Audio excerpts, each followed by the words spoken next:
पवित्र भूमि श्रीमद वृंदावन की श्री नारद जी ने प्रणाम किया, चलने के लिए उद्यत हुए। उसी समय यमुना के उस पार से एक ध्वनि सुनाई पड़े। श्री नारद जी को नारद जी ठहर गए। यमुना के उस पार एक युवती बैठी है और नारद जी को देख करके भुजाओं को उठा करके आवाज देती है, भो भो साधो क्षणं तिष्ठ मच्चिन्तामपि नाशय दर्शनं तव लोकस्य सर्वथा गहरं परम।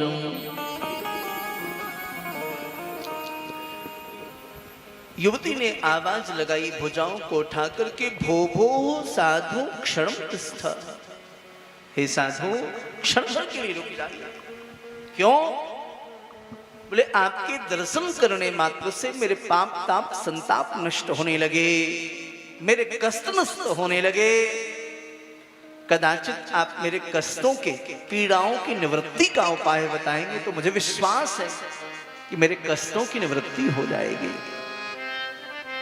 शास्त्र कहते हैं, साधु नाम दर्शनम लोके सर्व सिद्धि करम परम। संत के दर्शन करने मात्र से जीव समस्त सिद्धियों को प्राप्त कर सकता है।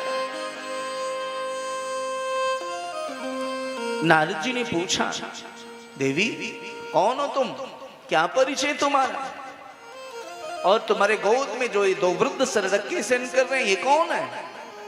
तुम्हारे और चारों ओर जो नवयुवतियां बैठ करके पंखा जल रही हैं, ये नवयुवतियां कौन है? कृपाना उस युवती ने अपना परिचय दिया।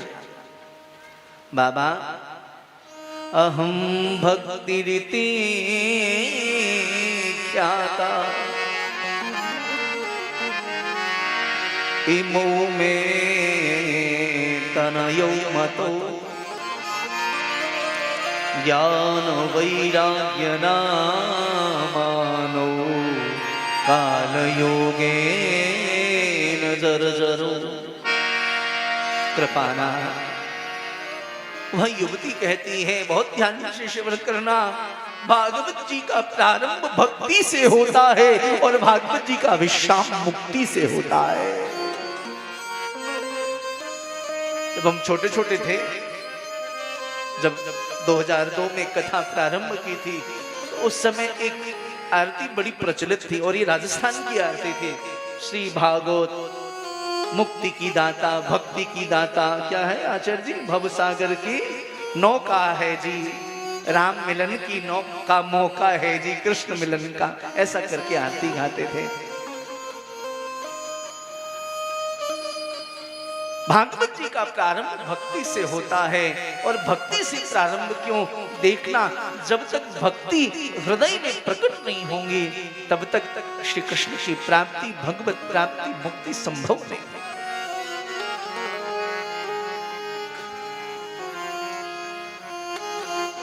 सरकार अहम भक्ति रीति ख्याता, समग्र जगत में मैं भक्ति के नाम से विख्यात हूं। मेरे गोद में जो दो वृद्ध सो रहे हैं ये कोई परपुरुष नहीं, मेरे संतान हैं। इमौ में तनयो मतौ, ये दो मेरे पुत्र हैं। इमौ में तनयो मतौ, क्या नाम है इनका? बोले ज्ञान वैराग्य नामानो काल योगे नजर जरो। इनका नाम ज्ञान और वैराग्य है, कलयुग के प्रभाव से ये वृद्ध हो गए हैं। तुम्हारे चारों ओर ये नवयुवतियां कौन बैठी हैं? गंगाद्या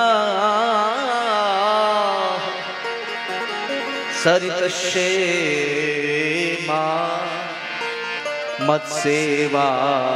मत्सेवार्थं समागता। गंगा, यमुना, सरस्वती, नर्मदा, गंडकी, ताप्ती, चंद्रभागा, महानंदा, ये देव नदियां मेरी सेवा के लिए उपस्थित हुई हैं। अच्छा देवी, जिसकी सेवा में गंगादि नदियां हों, उनको मैं मुक्त कैसे कर सकता हूं? भगवती भक्ति ने बार बार आग्रह किया। नारद जी ने थोड़ा और परिचय पूछा। एक परिचय आपको बताऊं जो आपको शायद नया भाव लगे। श्री नारद जी महाराज कहते हैं, देवी तुम प्रकट कहां से हुई? तो भक्ति देवी कहती हैं, उत्पन्ना द्रविड़े साहम वृद्धिम कर्णाटके गता। श्री नारद जी कहते हैं, मैं द्रविड़ देश में प्रकट हुई। उत्पन्ना द्रविड़ देशाहम। भक्ति कहां प्रकट हुई थी?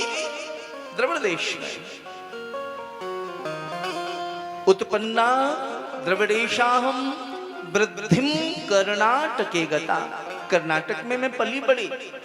क्वचित क्वचन महाराष्ट्र में मेरा विस्तार हुआ।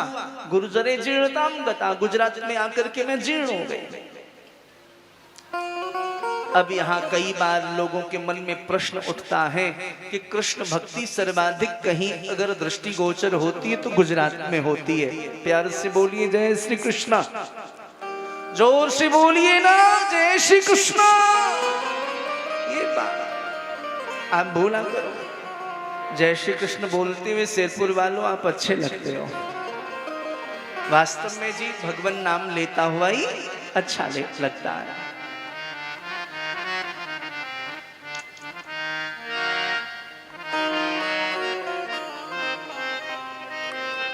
कृपा भक्ति देवी प्रकट हुई द्रविड़ देश में। बोलिए द्रविड़ देश क्या है? बोलिए द्रविड़ देश कुछ और नहीं, उत्पन्ना द्रविड़ेशाहम। ये द्रविड़ देश बहुत ध्यान से सुनना, बड़ी प्यारी बात बता रहा हूं। हमारे और आपके शरीर से ये द्रविड़ देश क्या है? हमारा और आपका जो शरीर है ये शरीर ही द्रविड़ देश है। जब हम सदकर्म करते हैं तो हमारे इसी शरीर के माध्यम से भक्ति प्रकट होती है। वृद्धिम कर्नाटकी गता। भक्ति कर्नाटक में बड़ी हुई। कर्नाटक क्या है? तो संत कहते हैं कर्नाटक कोई और नहीं, हमारा और आपका जो कान है, कान ही कर्नाटक है। कान से जब हम कीर्तन श्रवण करते हैं, सत्संग श्रवण करते हैं, वृद्धिम कर्नाटके गता, तो भगवती भक्ति बड़ी होती है। क्वचित क्वचन महाराष्ट्र। भक्ति का विस्तार हुआ महाराष्ट्र में। ये महाराष्ट्र क्या है? महाराष्ट्र कोई और नहीं, हमारे और आपके हाथ पैर जो हैं ये हाथ पैर महाराष्ट्र हैं। जब हम पैरों से परिक्रमा करते हैं, हाथों से दान करते हैं, तो भक्ति का विस्तार होता है। गुर्जरे जीर्णताम गता। भक्ति कहती लेकिन मैं गुजरात में आकर के जीर्ण हो गई। बोले गुजरात क्या है जहां आकर के भक्ति जीर्ण हो गई? देखो ये गुजरात वो मोदी जी वाला गुजरात नहीं, ये दूसरे गुजरात की बात है। गुजरात माने क्या? संत कहते हैं, बोले जो रात भगवान नाम लिए बगैर गुजर जाए उसी रात का नाम है गुजरात, और वहीं आकर के भक्ति जीर्ण हो जाती है। इसलिए संत कहते हैं, श्वास श्वास में कृष्ण भज, वृथा श्वास मति खो, का जाने आश्वास के, आवन हो ये न हो। भैया जो समय निकल रहा है ये समय फिर वापस आने वाला नहीं है। अभी लगभग 3:45 बजे कथा हो रही है, 4 बजे ये शरीर बोलेगा कि नहीं कौन जानता है। हा? शरीर क्षणभंग हो रहे। गुर्जरे जीर्णताम गता। जो रात भगवान नाम लिए बगैर गुजर जाए वही है गुजरात, और वहीं आकर के भक्ति जीर्ण हो जाती है। नारद जी महाराज आए, ज्ञान वैराग्य के कान में वेद वेदांत घोषैश्च गीता पाठैर मुहुर्मुहु, वेद वेदांतिकों का पाठ किया लेकिन कोई प्रभाव न पड़ा। सज्जनों, नारद जी उदास होकर के जाने लगे। रास्ते में सनत कमारों से भेंट हो गई। जो जैसा होगा उसको लोग वैसे ही मिल जाते हैं। हा? शराबी को शराबी मिल ही जाएगा, जुआरी को जुआरी मिल ही जाएगा, सत्संगी को सत्संगी मिल जाएगा। आप जैसे होंगे वैसी ऊर्जा एक दिन आपको अपनी ओर खींच लेगी।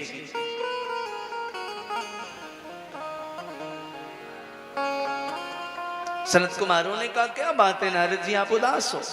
मैंने सुना है नारद जिसको मिल जाते उसके जीवन की निराशा, हताशा, मायूसी, खामोशी दूर हो जाती। आज आप स्वयं उदास हो।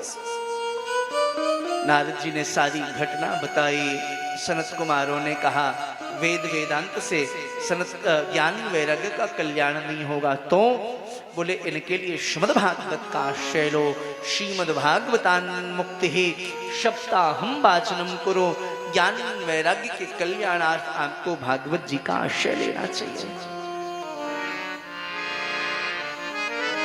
नारद जी मुस्कुराए, बोले वेद वेदांत से जब कल्याण नहीं हुआ तो भागवत क्या कर लेंगी? बोले महाराज भागवत जी की बड़ी महिमा है।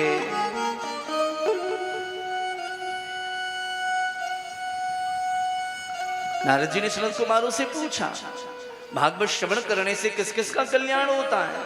तो नारद जी ने भागवत जी की महिमा गाई। श्री सनत कुमारों ने भागवत श्रवण करने से किस किस का कल्याण होता है?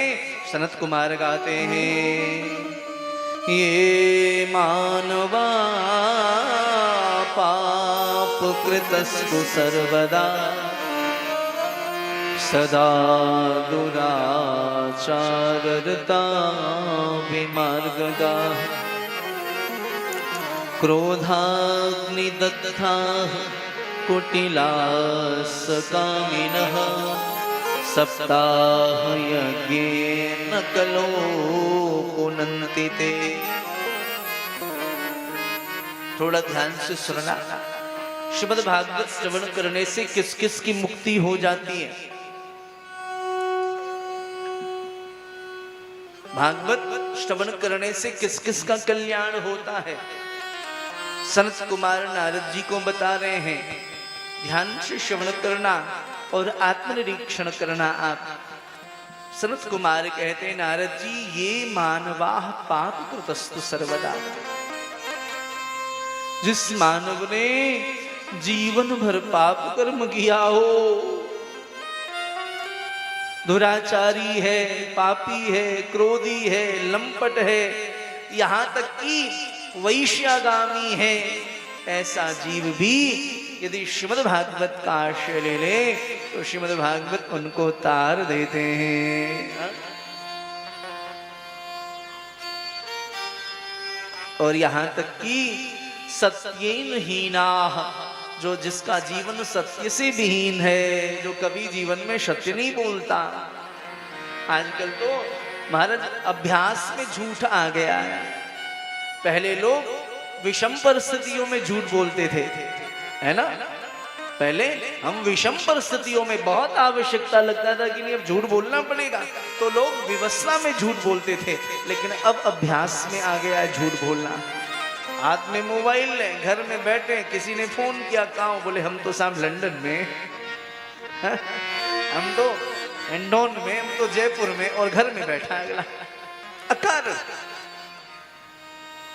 देखो, धर्म के पथ पर चलना है तो सबसे पहले थोड़ा थोड़ा हमें कार्य करना चाहिए कि हम सत्य के मार्ग पर चलें। मैं यह नहीं कहता कि हम सत्यवादी हो जाएं, कलिकाल है, कई बार झूठ बोलना पड़ता है, लेकिन हम प्रयास तो कर सकते हैं कि अपने जीवन में कम से कम झूठ बोलेंगे। ये कोशिश तो की जा सकती है। आप चिंतन करना आज कथा के बाद जाकर के कि दिन भर में कितनी बार झूठ बोली हमने, और यह भी विचार करना क्या इस झूठ को बिना बोले काम चल सकता था क्या? धर्म न दूषण सत्य समाना, आगम निगम पुराण बखाना। हम सत्यनारायण की पूजा करते हैं और असत्य संभाषण करते हैं तो भक्ति की गहराई में कैसे प्रवेश हो? तो कथा का, सत्संग का, तीर्थाटन का, संतों की कृपा का सबसे पहला यह प्रसाद हो, यह प्रयास हो कि हम धीरे धीरे सत्य के मार्ग पर चलने के लिए अभ्यास बनावें। बड़े प्रसन्न हुए नारद जी। अब दूसरा प्रश्न किया, बोले क्या श्रीमद् भागवत श्रवण करने से किसी की मुक्ति भी हुई है? बोले हाँ, मुक्ति हुई है।